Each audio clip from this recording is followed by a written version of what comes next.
Hello everybody, welcome back to HardReset.Info channel. In today's video, I'll show you how to allow or block additional pairing on your Canon TS8351a.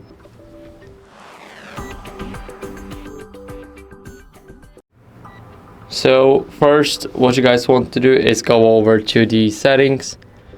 Now here, go to device settings. And after that, go to other device settings. Here, scroll a bit down until you guys see Wi-Fi pairing settings. And here you will have the allow or block additional pairing. Basically, you guys can either allow it or restrict it. It's all up to your preference. So that's basically it. I hope this video helped you, and if it did, then leave a like, sub, and a comment, and I'll see you in the next one. Bye.